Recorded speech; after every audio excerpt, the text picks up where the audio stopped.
First and foremost, all praises are due to Yahweh Bashim Hawashai, Bashim Kakbadash. Double honor to the elders and apostles of Great Millstone for teaching us His truth. Salutations to the brothers around the four corners of the earth who are teaching this word in truth and sincerity. And shalom to the hopeful elect who listen and believe in this word. This is Brother Kawat Zabad coming at you with another lesson. This one is entitled The Parable of the Fishing Net. It's going to be a short one. I was out and about walking. And if you haven't subscribed to Elder Apostle Gabar's his channel, he had a good video last week on intermittent fasting. And he also talked about the benefits of walking. I myself am a walker. So I'd advise you to listen to that video. His channel is Daily Edification 4. And the video was on intermittent fasting, but he talks about walking and how it's benefited him.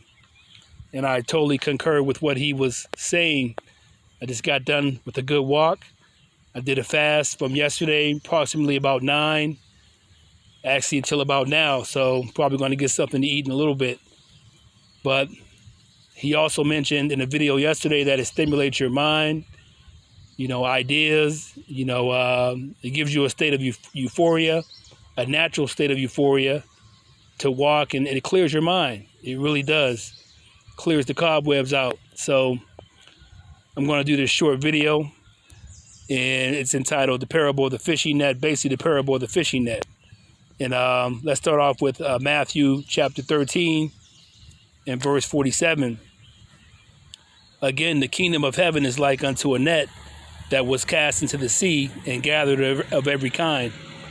This is akin to the apostles, the teachers, the preachers, the bishops, the ministers that have spread this word of us being Hebrew Israelites. The word is out now.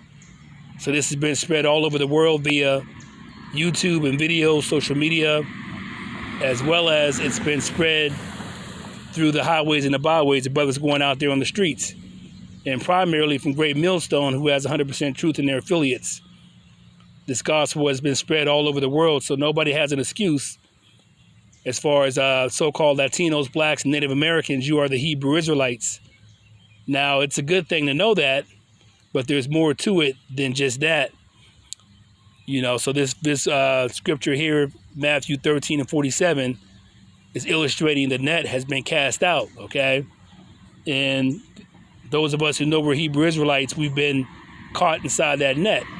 But there's more to it than just getting inside the net, all right? So Matthew 13 and verse 48, which when it was full, they drew to shore and sat down and gathered the good into vessels, but cast the bad away. So obviously there's a separation. You have the elect of Israel, okay? Or like the scripture says, the Israel of God, the Israel of Yahweh, we should say. And then you have the 2/3 who aren't going to make it. You see, the scripture in Matthew 24, verse 14 states, many are called, few are chosen, so to speak. So many of us know we're Hebrew Israelites. That's a great thing.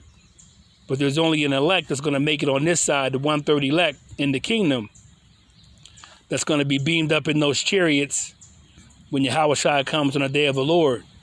The 2/3 will be destroyed with the Edomites, so-called white man, the devil, as well as the other nations, you see, the Moabites, a.k.a.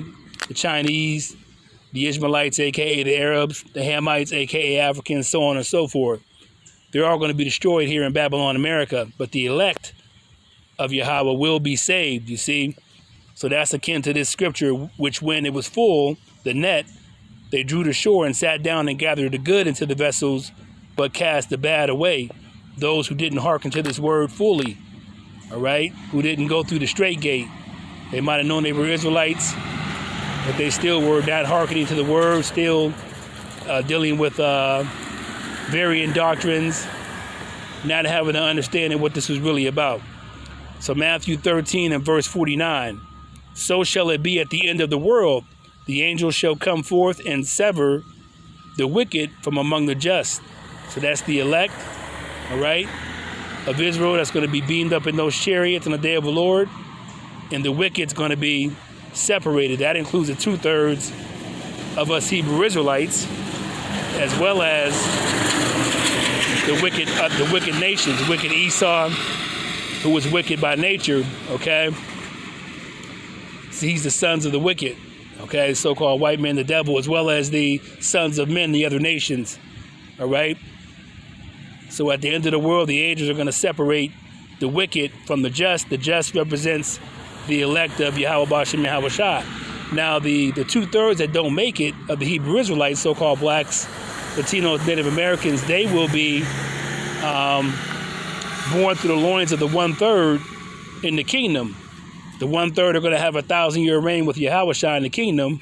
He's going to come down, okay, after Babylon is destroyed and the fire goes down. All right? All praise due to Yahweh Ba'ashem Yahweh Shai for that. It's an evil fucking place. So after the fire dies down, Yahweh Shai is going to come down as King of Kings and Lord of Lords, and is going to begin his kingdom, okay? And the 1/3 elect are going to rule with him, starting with the 144,000 of the 1/3, the upper echelon of the elect, and then the multitude, okay?